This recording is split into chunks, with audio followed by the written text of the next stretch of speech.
আমাদের মাঝে অনেশ্বর থানা পাতলে থানা যুবদল সংগ্রামের সভাপতি প্রণব চক্রবর্তী মুসলমান ছিলেন।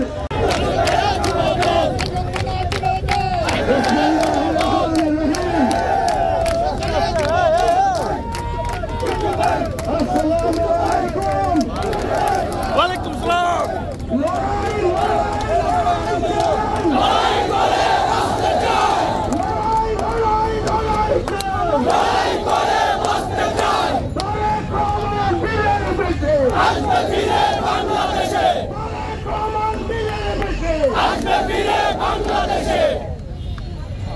আজ কোন উস্কানিমূলক বক্তব্য এখান থেকে দেওয়া দেব না।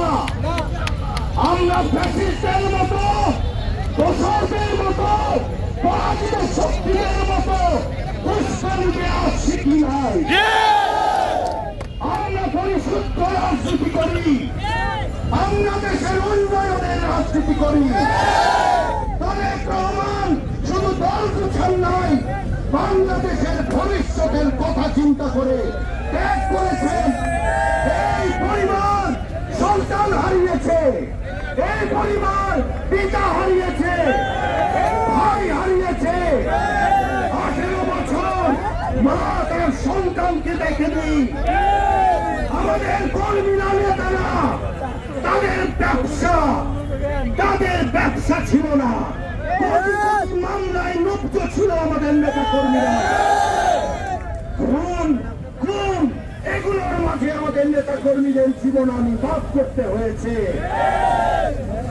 আমাদের এত ত্যাগ শুধু কষ্টের নয়, এটি ছিল একটি বলিদান, একটি জাতির আত্মার বলিদান। অবশ্যই 24 জুলাই আগস্ট একটা মহাবিদ্রোহের নাম। 18 কোটি মানুষ ফ্যাসিস্টের বিরুদ্ধে তাদের হুঙ্কার দিয়ে জানিয়েছে, আমরা তোমাদের আর চাই না বাংলাদেশে। কিন্তু এই মহাবিদ্রোহে যে সঞ্জীবনী শক্তি জুগিয়েছে, সেটি ছিল বাংলাদেশ জাতীয়তাবাদী দলের আত্মার সেই বলিদান। আপনারা আজকে আমরা যে পুরো বাংলাদেশে এত সাহস করে কথা বলি, এত একে অপরকে অবমাননা কর, অশালীন ভাষায় কথা বলি, এই সাহস আপনারা পেয়েছেন কেননা আমাদের নেতা, আমাদের দল ক্ষমতায় যায়নি, ক্ষমতা নিয়ে চিন্তাও করছে না, শুধু আপনাদের নিয়ে চিন্তা করছে। যারা বিরোধিতা করেন তারাও এই দেশের নাগরিক, তাই আপনাদেরকে আঘাত আনা আমাদের দরকার নাই। আমাদের আমরা বুকে টেনে নেওয়ার ক্ষমতা রাখি ইনশাআল্লাহ। আপনারা অনেক কষ্ট করে এখানে দাঁড়িয়ে আছেন এই রোদের মধ্যে। এর বিশেষ কারণ হলো এই প্রোগ্রামটি বিকেলে দেয়নি। আপনারা আমাদের ছাত্র দলের কেন্দ্র থেকে ঘোষিত যে বিপ্লব উত্তরের প্রোগ্রাম হচ্ছে, আপনারা সকলে সেখানে যোগদান করবেন। আমাদের একটি অসাধারণ প্রোগ্রাম বিপ্লব উত্তরে হতে যাচ্ছে, যেটা শহীদ ওয়াসিমকে স্মরণ করে। আবু সাঈদ, ওয়াসিম, আকরাম, মুগ্ধ, রাফি, যারা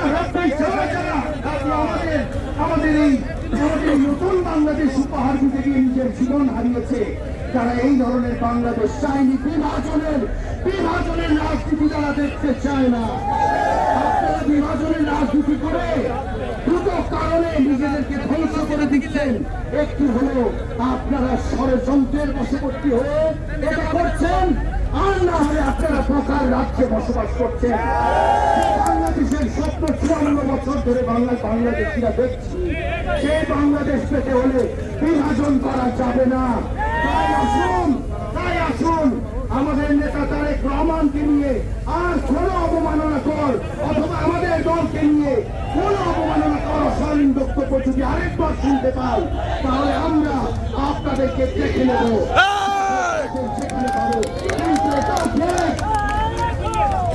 সেটাও খুব আপনারা আমাদের শ্রমিক দলের নেতৃবৃন্দ, আমাদের মহিলা নেতৃবৃন্দ এখানে আরো বিশাল মিছিল এত কষ্ট করে আমাদের এই জনতার মিছিলে আপনারা বিক্ষোভ মিছিলে আজকে যোগ দিয়েছেন। আমাদের মিডিয়ার ভাইদের বলছি, আপনারা কভার করছেন আমাদের এই আজকের অ্যাক্টিভিটি, আজকের পলিটিক্যাল মুভমেন্ট। সেজন্য আপনাদের অসংখ্য ধন্যবাদ এবং কৃতজ্ঞতা।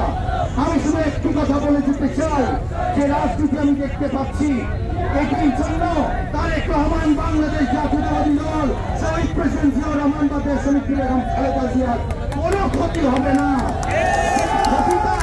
যে ক্ষতি আপনারা করছেন সেটা আমাদের সোশিও পলিটিক্যাল ক্রাফটিকে হঠাৎ সৃষ্টি করছেন, আমাদের রাজনৈতিক সংস্কৃতিতে আবারও সেই প্যাসিজমকে ফেরত আনার একটা প্রক্রিয়া শুরু করেছেন।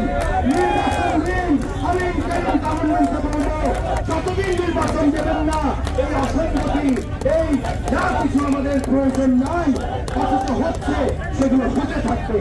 আপনারা যত তাড়াতাড়ি পারেন একটা নির্বাচিত সরকারের হাতে ক্ষমতা দিয়ে তাদেরকে তাদের দায়বদ্ধতার জায়গা থেকে কাজ করতে দিন বাংলাদেশের জন্য, মাটির মানুষের জন্য, এবং অবশ্যই সেখানে বিজয়ী হয়ে আসবে আমাদের দল বাংলাদেশ জাতীয়তাবাদী দল, তার নেতৃত্বে জনাব তারেক রহমান।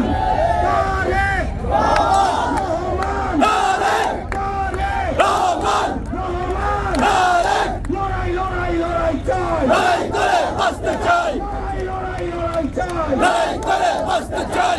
আসসালামু আলাইকুম ওয়া রাহমাতুল্লাহি ওয়া বারাকাতুহু। আমি আশা করবো আমাদের নেতা কর্মীরা কোনো প্রকার এই ধাক্কা ধাক্কি করবেন না। সামনে শুধু মিডিয়া থাকবে, তুর্কি ভাইয়ের উপর সম্মান রেখে সামনে কেউ ধাক্কা ধাক্কি না করে আপনারা মিছিলকে সুশৃঙ্খল ভাবে সম্পন্ন করার জন্য আমি উদাত্ত আহ্বান জানাচ্ছি। ধন্যবাদ, ধন্যবাদ। চলমান ভয় নাই, রাজপথ ছাই নাই, রাজপথ ছাই নাই, ভয় নাই,